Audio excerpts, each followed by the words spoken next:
இதுதான் bachelor washing machine. அதாவது இன்னைக்கு மார்க்கெட்ல இருக்கிறதுலயே கம்மியான விலையில கிடைக்கக்கூடிய வாஷிங் மிஷின். அதுவும் இது சிங்கிள் ட்ரம் வரக்கூடியது. இத ரிவ்யூ பண்ணி சொல்லுங்க அப்படின்ற மாரி நெறைய பேர் கேட்டிருந்தீங்க. இதோட விலையும் வந்து பார்த்தீங்க அப்படின்னா, வெறும் ரூ. 3000க்கே இந்த வாஷிங் மிஷின் கிடைக்குது அப்படின்ற மாரி சொல்லியிருந்தீங்க. ஆனா நம்ம விசாரிக்கும்போது ரூ. 3000 பிளஸ் ஜிஎஸ்டி அப்படின்னு சொல்லியிருந்தாங்க. ஸோ அதுவே வந்து ஒரு ரூ. 3400 கிட்ட வந்துருச்சு. அது போக டெலிவரி சார்ஜ் ஒரு ரூ. 380 இதெல்லாம் போட்டு ஒரு ரூ. 3800 கிட்ட வந்துருச்சு. ஸோ அந்த வாஷிங் மிஷின நம்ம ஆர்டர் பண்ணி வாங்கிட்டோம். இந்த வாஷிங் மிஷின் எப்படி இருக்குது அப்படின்றத பத்தி தான் இந்த ரிவ்யூ. நிஜமாவே இது வாஷிங் மிஷின் தானா அப்படின்ற மாதிரியும் இருக்கும். ஏன்னா எனக்கே டவுட் இருக்கு. இந்த சின்ன சிலிண்டர், சின்ன மோட்டார் வந்து நிஜமாவே துணிய துவைக்குமா அப்படின்றத பத்தி. ஸோ டீட்டெயிலா இத ஓப்பன் பண்ணி பார்த்துரலாம். ஃபர்ஸ்ட் அதுக்கு நம்ம இத அன்பாக்சிங் பண்ணிரலாம். அண்ட் வரும்போதே இந்த பாக்ஸ்ல வந்து பார்த்தீங்க அப்படின்னா, மேல இது ஆல்ரெடி ஓப்பன் ஆன மாரி தான் இருக்கு. அதாவது இந்த பிளாஸ்டிக் ஸ்ட்ராப் போட்டிருக்காங்க இல்லையா? இது வந்து இந்த இடத்துல கனெக்ட் ஆகல. ஸோ இது ஓப்பன்ல தான் இருக்கு. அத சுத்தி சும்மா அப்படியே மேல டேப் போட்டு தான் அனுப்பி விட்டுருக்காங்க. இது என்னன்னு சொல்லி தெரியல. ஓப்பன் பண்ணி பார்ப்போம் எப்படி இருக்குன்னு சொல்லிட்டு. பேக்கிங் நல்லாவே இருக்கு. அடா ப்ராடக்ட்டும் வெயிட்டாவே இருக்குங்க. அடியில வீல் இருக்கா என்ன? வீல் கிடையாது. புஷ் மட்டும்தான். மூடி ஒன்று கொடுத்துருக்காங்க மூடிக்கிறதுக்கு.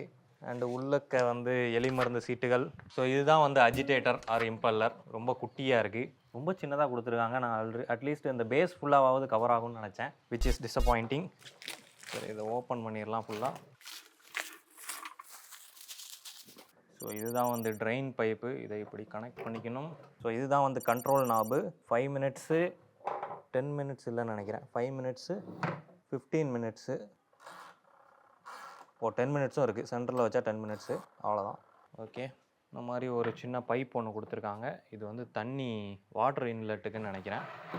இந்த இடத்துல கனெக்ட் பண்ண வேண்டியது.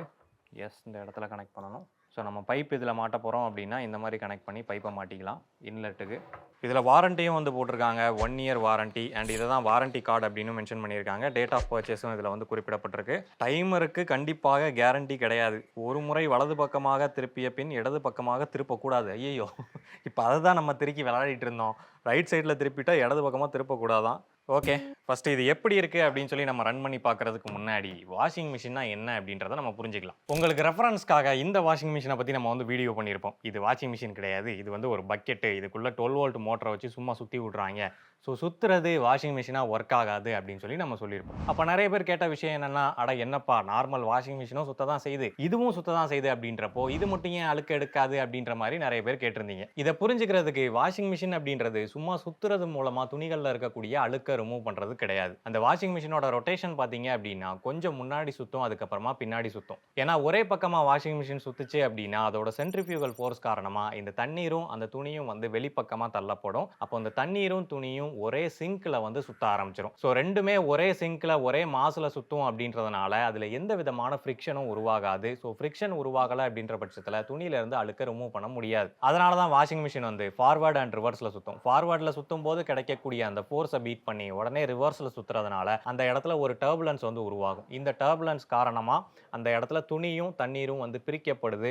ஸோ துணிக்கும் தண்ணீருக்கும் இடையில உராய்வு வந்து ஏற்படுது. இந்த உராய்வின் காரணமாக தான் அழுக்கு வந்து வெளியேற்றப்படுது. இப்போ உங்களுக்கு புரிஞ்சிருக்கும்னு நினைக்கிறேன். வாஷிங் மிஷின் அப்படின்றது சும்மா சுத்துறது கிடையாது. சும்மா சுத்துச்சு அப்படின்னா அதுல அழுக்கு வந்து போகாது. ஸோ அப்போ இந்த மாதிரியான டுபாக் ஒரு வாஷிங் மிஷின் எல்லாமே வேஸ்ட் தான். ஆனால் இந்த வாஷிங்கில் இந்த ரொட்டேஷன் அப்படின்றது ஒரு மெக்கானிக்கல் பார்ட். அதாவது சுற்றுறது மூலமாக எந்த அளவு எஃபெக்டிவாக துணியை வந்து துவைக்க முடியும் அப்படின்றது. இதுக்கு அடுத்தபடியாக டிட்டர்ஜென்ட் வந்து ஒரு பங்களிக்குது. அதுக்கு அடுத்தபடியாக இதில் கொடுத்துருக்கக்கூடிய இந்த அஜிடேட்டர்ஸ் இல்லை இம்பல்லர்ஸ் அது வந்து ஒரு முக்கியமான பங்களிக்குது. அதே மாதிரி என்ன வேகத்தில் என்ன ஸ்பீடில் அது ஃபார்வர்ட் ரிவர்ஸ் பண்ணுது அப்படின்றதுக்கு தகுந்த மாதிரியும் இந்த வாஷிங்கோட குவாலிட்டி அப்படின்றது அமையும். ஸோ இப்போ இந்த வாஷிங் மிஷின் வந்து நிஜமாவே துணியை துவைக்குதா இல்லை இதுவும் வந்து ஒரு டுபாக் ஒரு ப்ராடக்டா அப்படின்றத நம்ம டெஸ்ட் பண்ணியே பார்த்துருவோம். இப்போ வந்து நம்ம துணியை துவைச்சி டெஸ்ட் பண்ண போகிறோம். இதுக்கு ஒரு பழைய மிஷினை வந்து எடுத்துகிட்டு வந்திருக்கேன். Semi automatic machine. ஸோ இது வந்து ஆக்சுவலான வாஷிங் மிஷினு. அது வந்து பேச்சுலர் வாஷிங் மிஷின் அப்படின்னு சொல்கிறாங்க. பட் நம்ம பார்க்கலாம் துவைச்சி. ஸோ துவைக்கிறதுக்காக நம்ம வந்து இந்த சட்டையை வந்து கரையாக்கியிருக்கோம். ஸோ அந்த சட்டையில் வந்து பார்த்தீங்க அப்படின்னா பல்வேறு விதமான கரைகள் இருக்கிறத பார்க்க முடியும். ஃபஸ்ட்டு வந்து காஃபி கரை, அதுக்கு அடுத்தபடியாக கெச்சப்பு, இங்கு, ஜாமு அண்டு முட்டையோட மஞ்சக்கரு. ஸோ அந்த கரைகளெல்லாம் கம்ப்ளீட்டாக நமக்கு ரிமூவ் ஆகும் அப்படின்னு சொல்ல முடியாது. ஈவன் இந்த வாஷிங் மிஷினில் கூட இது கம்ப்ளீட்டாக ரிமூவ் ஆகுமா அப்படின்றது டவுட்டு தான். பட் நம்ம என்ன டெஸ்ட் பண்ண போகிறோம் அப்படின்னா இந்த கரைகள்லாம் எந்த அளவு குறைஞ்சிருக்கு அப்படின்றத பார்க்க போகிறோம். இங்கே இருக்கக்கூடிய ஒவ்வொரு கரையும் ஒவ்வொரு தன்மையை வந்து குறிப்பிடக்கூடியது. இங்கே இருக்கக்கூடிய ஜாம் பார்த்தீங்க அப்படின்னா அதில் சுகர் இருக்குது அப்படின்றதுனால இந்த பிசுபிசுப்பு தன்மை இருக்கக்கூடிய ஒரு கரைன்னு சொல்லலாம். அதே இந்த மஞ்சக்கரு பார்த்தீங்க அப்படின்னா ஒரு மஞ்சள் நிறத்தில் கரையை உருவாக்குது. அது மட்டும் இல்லாமல் அது ஸ்மெல்லையும் உருவாக்குது. ஸோ அந்த ஸ்மெல்லையும் அது வந்து ரிமூவ் பண்ணியிருக்கா அப்படின்றதையும் நம்மளால் டெஸ்ட் பண்ண முடியும். இந்த கரைக்காக நான் ஒரு சட்டையும் எடுத்திருக்கேன். அதே மாதிரி ஒரு பேண்ட்டையும் வந்து சேம் கரையில் ஸ்டெயின் பண்ணி எடுத்திருக்கேன். ஸோ ஒரு பேண்ட்டையும் சட்டையும் நம்ம வந்து ரெண்டாக கிழிச்சிருக்கோம். ரெண்டாக கிழிச்சு நம்ம 2 காப்பியாக வந்து கிரியேட் பண்ணியிருக்கோம். ஒரு செட்டை வந்து இதுலேயும் ஒரு செட்டை வந்து அதுலேயும் போட்டு நம்ம துவச்சி எந்த அளவு இது கரைகளை ரிமூவ் பண்ணியிருக்கு அப்படின்றத தான் டெஸ்ட் பண்ண போகிறோம். ஸோ இப்போ வந்து ஒரு பக்கெட் தண்ணியை இந்த மிஷினில் ஊற்றிக்கலாம். இந்த வாஷ் சைக்கிள் வந்து பார்த்தீங்க அப்படின்னா ஒரு தடவை வாஷ் பண்ண போகிறோம். இந்த சோப்பொடி போட்டு ரின்னோட சோப்பொடி 10 ரூபா உள்ளது. இது வந்து 90 கிராம்ஸ் கொடுத்துருக்காங்கன்னு நினைக்கிறேன். ஸோ 45 கிராம்ஸ் இதுக்கு, 45 கிராம்ஸ் அதுக்கு. ஸோ ஒரு வாஷ் சைக்கிள் ஒரு ரின் சைக்கிள் அவ்வளோதான். அதில் வந்து எவ்வளவு கரை வந்து வெளியில் போயிருக்கு அப்படின்னு சொல்லி பார்க்க போகிறோம். அந்த வாஷ் சைக்கிள் வந்து 15 நிமிஷம் வாஷிங்கு, 10 நிமிஷம் ரின்சிங்கு. ஸோ இவ்வளோதான் மேட்ரு. இதே ஒரு பக்கெட் தண்ணியை தான் வந்து நம்ம அதுக்கும் யூஸ் பண்ண போகிறோம். ஸோ இப்போ வந்து 45 கிராம் வந்து இதுக்கு. ஸோ கரெக்டாக 45 கிராம் எடுத்தாச்சு. இது வந்து அதுக்கு முன்னாடி இதில் வந்து கொஞ்சம் தண்ணியை ஊற்றிக்கலாம். ஒரு பக்கெட் தண்ணியை சேம் ஒரு பக்கெட் தண்ணியை ஊற்றியாச்சு. இப்போ இது எப்படி ரொட்டேட் ஆகுது அப்படின்னு சொல்லி பார்த்துருவோம். கிளாக் வைஸ் மட்டும்தான் சுற்றணும்னு சொல்லியிருக்காங்க. பரவாயில்லையா, வேறு லெவலில் சுற்றுது. அன்எக்ஸ்பெக்டட். ஆனால் சுற்றிட்டே மட்டும்தான் இருக்குது, ரிவர்ஸ் ஆகிற மாதிரி தெரியல. ஆமாங்க, ஏமாற்றி போட்டாங்களா? ஒரே டைரக்ஷன்ல தான் சுற்றுது. ஆஃப் ஆயிடுச்சு. இப்போ என்ன தொங்கிருச்சு. இப்போ ஆஃப் ஆகிட்டு மறுபடியும் வந்து ரிவர்ஸில் சுற்றுது. ஆனால் ஒரு டைரக்ஷனில் சுற்றுறது வந்து ரொம்ப டைம் எடுத்துக்குது. சரி, ஓகே, பார்க்கலாம். இப்போ இதுக்கு தேவையான சோப்பொடியை வந்து நம்ம இதில் போட்டுடலாம். ஸோ சோப்பொடியை போட்டு நல்லா கரைச்சாச்சு. இதுலேயும் சோப்பொடியை போட்டுட்டோம், நல்லா கரைச்சிரும் இதையும். ஸோ இதில் போட போகிற துணி வந்து இதுதான். ஸோ இதில் கரை எந்தளவு இருக்குது அப்படின்னு சொல்லி பார்த்து நோட் பண்ணி வச்சுக்கங்க. இப்போ உள்ளே போட போகிறோம். 1 இதோட கரையையும் வந்து நோட் பண்ணிக்கிடுங்க. ஓகே. 2 இப்போ இதுக்கு போட போகிறது. இதோட கரையையும் வந்து கொஞ்சம் நோட் பண்ணிக்கிடுங்க எந்த அளவு இருக்குது அப்படின்னு சொல்லிட்டு. சட்டை பாதி சட்டை போட்டாச்சு. அடுத்தபடியாக பேண்ட்டு. ஸோ பேண்ட்டில் இருக்கக்கூடிய கரை இது தான். ஸோ இப்போ வந்து வாஷ் சைக்கிள் அதை வந்து நம்ம 15 மினிட்ஸ், இதுலேயும் 15 மினிட்ஸ் போட போகிறோம். போட்டாச்சு. இதுலேயும் வந்து 15 மினிட்ஸ். ஸோ ரெண்டுமே ரன் ஆக ஆரம்பிச்சிட்டு 15 நிமிஷத்துக்கு அப்புறம் நம்ம அந்த ரின் சைக்கிளையும் போட்டு விட்டுட்டு எப்படி இருக்குன்னு பார்ப்போம்.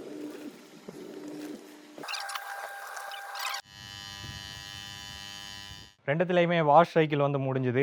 இப்போ வந்து ட்ரைன் பண்ணி விட்டுறலாம். இதில் ட்ரைன் பண்ணி விடுறதுக்கு வந்து இந்த பைப்பை எடுத்து கீழே போட்டால் மட்டும் போதும். ஏன்னா இதில் எந்த விதமான கண்ட்ரோலும் கிடையாது. சும்மா அப்படியே ஓப்பனில் தான் இருக்குது. கீழே போட்டோம் அப்படின்னா அதில் தண்ணி ஃபுல்லாக வெளியே போயிடும். ஸோ இப்போது ரின்ஸ் பண்ணுறதுக்காக ஒரு பக்கெட் தண்ணியை வந்து ஊற்றிக்கலாம். ஸோ இதில் இந்த பைப்பை வந்து நம்ம எடுத்து மாட்டி விட்டுருவோம். ஸோ இப்போ இந்த மிஷின்லையும் ஒரு பக்கெட் தண்ணியை வந்து நம்ம ஊற்றிடலாம். ஓகே, இப்போ ரெண்டுத்துலேயும் வந்து 10 நிமிஷம் ரின்ஸ் வந்து பண்ண போகிறோம். இதுலேயும் வந்து 10 நிமிஷம்.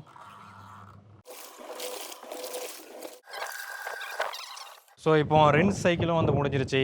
இப்போ ட்ரைன் பண்ணி விட்டுறலாம். இதையும் வந்து எடுத்து விட்டுறலாம். இப்போ என்ன பண்ண போகிறோம் அப்படின்னா ரெண்டுத்தையும் ட்ரையரில் போட்டு ட்ரை பண்ணி எடுத்துக்க போகிறோம். அப்போ தான் இதோட ரிசல்ட் எந்த மாதிரி வந்திருக்கு அப்படின்றது நமக்கு தெரியும். ஓகே, இப்போ வந்து ரெண்டையுமே வந்து ட்ரை பண்ணி எடுத்தாச்சு. ஸோ ஃபஸ்ட்டு வந்து இந்த செமி ஆட்டோமேட்டிக் வாஷிங் மிஷினில் எடுத்தது. ஸோ இதில் பார்த்தீங்க அப்படின்னா கரை எல்லாமே ஓரளவுக்கு நல்லா தான் போயிருக்கு. ஆனால் இங்கோட கரையும் இருக்குது. அண்ட் அதே மாதிரி இது முட்டை கரைன்னு நினைக்கிறேன், என்னன்றதை நான் மென்ஷன் பண்ணுறேன். இந்த கரையும் வந்து கொஞ்சம் இதில் இருக்குது. பட் அந்த முட்டை நம்ம போட்டோம் இல்லையா, அதோட ஸ்மெல் வந்து இதில் ரொம்ப இல்லை, லைட்டாக இருக்குது. அந்த ஸ்மெல் இருக்க தான் செய்யுது இதில். ஸோ பேண்ட்லேயும் வந்து பார்த்தீங்க அப்படின்னா இங்கு கரை மட்டும் இருக்குது. வேறு எந்த கரையும் பெருசாக தெரியல. இதோட கலரே ஓரளவுக்கு ப்ரௌன் அப்படின்றதுனால பெருசாக எதுவும் தெரியல. ஓரளவுக்கு எல்லாத்தையும் ரிமூவ் பண்ணியிருக்கு. இப்போ தான் முக்கியமான பகுதி, பேச்சுலர் வாஷிங் மிஷினோட ரிசல்ட் எப்படி இருக்குன்னு பார்ப்போம். கேமராமேன் கொட்டாய் விட்டுட்ருக்காரு. நல்ல சகுனம். அடடே, என்ன ஒரு அருமையான ரிசல்ட். இதுலேயும் வந்து எந்த கரையையும் காணாங்க. ஓ மை காட், இங்கு கரை இதுலேயும் இருக்குது. கரெக்டாக இங்கு கரையும் இருக்குது. அதுக்கு கீழே உள்ள அந்த முட்டை கரையும் வந்து இருக்குது. மெல்லு பார்த்தோம் அப்படின்னா பா,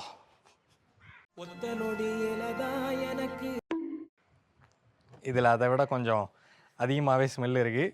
அண்டு பேண்ட்லேயும் வந்து பார்த்தீங்க அப்படின்னா இங்கு கரை இருக்குது. மற்ற எல்லா கரையும் ஓரளவுக்கு ரிமூவ் ஆகிருக்கு. பட் இந்த இடத்துலலாம் வந்து அந்தளவு கிளியராக ரிமூவ் பண்ணல. நிறைய அந்த பிசுறுகள்லாம் இருக்குது. ஸோ இதுலேயும் பார்த்தீங்கன்னா இந்த நூல் எல்லாமே இதில் ஒட்டிகிட்ருக்கு.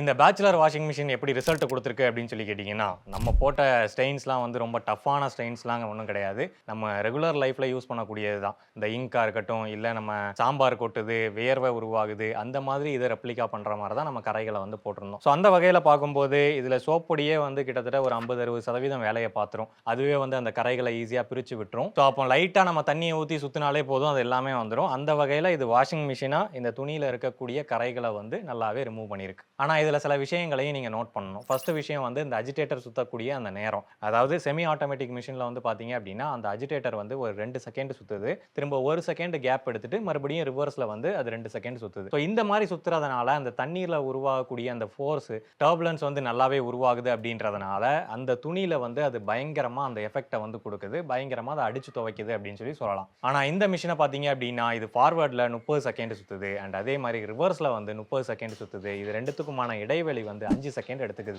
ஆனா இந்த 30 செகண்டும் இந்த அஜிடேட்டர் வந்து இந்த மிஷின்ல ஒரு ஓரமா கொடுத்திருக்காங்க அப்படின்றதுனால துணி வந்து சென்ட்ரா சிக்கிக்குது, தண்ணி வந்து அதை சுத்துது. அப்ப இதுல மேபி ஸ்பீட் டிஃபரன்ஸ்ல அந்த துணிக்கும் தண்ணீருக்கும் வந்து ஒரு ஃபிரிக்ஷன் உருவாகலாம். ஆனா அதுக்கு போதுமான அளவு தண்ணி இருக்கணும். அதாவது அந்த துணியை கம்பேர் பண்ணும்போது தண்ணி அதிக லெவல்ல இருக்குது அப்படின்ற பட்சத்துல தான் இந்த ஃபங்க்ஷன் வந்து நடக்கும். இதோட வாஷ் குவாலிட்டி எப்படி இருக்கு அப்படின்னு சொல்லி பாத்தீங்கன்னா அந்த கரைகள்லாம் ஓரளவுக்கு போயிருக்கு. பட் அந்த துணியோட பிசுறு வந்து அங்கங்க நிறையவே ஒட்டிட்டு இருக்கு. அது மட்டும் இல்லாம அந்த ட்ரம்லையும் சரி துணிலையும் சரி ஸ்மெல் வந்து அதிகமாக அடிக்குது. அந்த எக் யோக்கு அந்த மஞ்சக்கருவை போட்டோம் இல்லையா, அதோட ஸ்மெல் வந்து ஹெவியா இருக்கு. அதில் பார்க்கும்போது அதுலயும் இருக்குது, ஆனால் கம்மியா இருக்குது. ஃபெலிக்ஸ் இங்க வாயேன், இது கொஞ்சம் ஸ்மெல் பண்ணி பாரு. டுபாகூர் மாஸ்டர் கிடைச்சுட்டார். எவ்வாறு இருக்கிறது? இதுலயும் கொஞ்சம் வருது பாய்.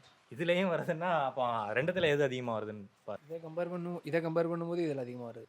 இந்த மிஷினில் எடுத்து கரெக்டு தானே? எனக்கு மட்டும்தான் மூக்கு கோளாறுன்னு நினச்சேன், அவனுக்கும் அந்த மாதிரி தான் வருது.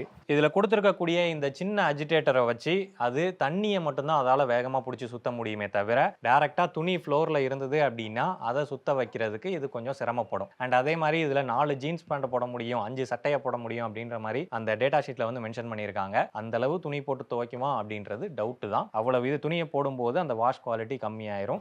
இந்த ப்ரைஸிங்க்கு இது வந்து ஒர்த்தான ப்ராடக்டா அப்படின்னு சொல்லி கேட்டிங்கன்னா ஃபர்ஸ்ட் நாங்கள் ஆச்சரியப்பட்ட விஷயம் என்னன்னா இதை 3000 ரூபா அப்படின்னு தான் சொல்லியிருந்தாங்க. 3000 ரூபாய்க்கு அது சும்மா சுத்தினாலும் பரவாயில்ல, இவ்வளோ பெரிய ட்ரம் கிடைக்குது அப்படின்றப்போ அது ஒரு நல்ல ப்ராடக்டாக தான் இருக்கும் அப்படின்ற மாதிரி நாங்கள் வந்து என்கொயர் பண்ணப்போ 3000 ரூபா வித்தவுட் ஜிஎஸ்டி அப்படின்னு சொன்னாங்க. சரி, ஜிஎஸ்டி சேர்த்துட்டதுக்கு அப்புறம் 3400 ஆச்சு, ஷிப்பிங் சார்ஜ் 350, 3800 ஆச்சு. அப்படி பார்க்கும்போது கிட்டத்தட்ட 4000 ரூபா கிட்ட வந்துருச்சு. ஸோ இந்த ப்ரைஸ் வந்து இதுக்கு கொஞ்சம் அதிகம் தான் அப்படின்னு சொல்லுவேன். ஏன்னா எக்ஸ்ட்ரா ஒரு 3000 போட்டோம் அப்படின்னா நம்ம semi automatic washing machine 7 kg இந்த மாதிரி பெருசே வந்து நம்ம கடைகளில் வாங்கிடலாம். ஸோ அப்படி இருக்கிறப்போ இது வந்து கொஞ்சம் எனக்கு ப்ரைஸ் அதிகமாக இருக்க மாதிரி தான் தெரியுது. இதோட வாட்ஸ் வந்து எங்கேயுமே வந்து மென்ஷன் பண்ணல, நேம் பிளேட்டும் இல்லை. அதனால் என்ன பண்ண போகிறோம் அப்படின்னா இதை ஓப்பன் பண்ணி உள்ளே என்ன மோட்டர் இருக்குது அப்படின்னு சொல்லி பார்க்க போகிறோம். அந்த ஸ்க்ரூ டிரைவர் எடு. பரவாயில்லைங்க, நல்ல பெரிய மோட்டரை தான் கொடுத்துருக்காங்க கெப்பாசிட்டரோட. இதுலேயுமே வந்து எங்கேயுமே வாட்ஸை மென்ஷன் பண்ணல. எனக்கு தெரிஞ்சு இந்த மோட்ரு ஒரு 150 வாட்ஸ் இருக்குன்னு சொல்லி நினைக்கிறேன். இது எப்படி ஃபார்வர்ட் ரிவர்ஸ் சுற்றுதுன்னு தெரிஞ்சுக்கணும். சுவிட்ச் ஆன் பண்ணு, சுற்றவே மாட்டேங்குது. Okay, forward. ரிவர்ஸுக்கு எங்கே மாறுது?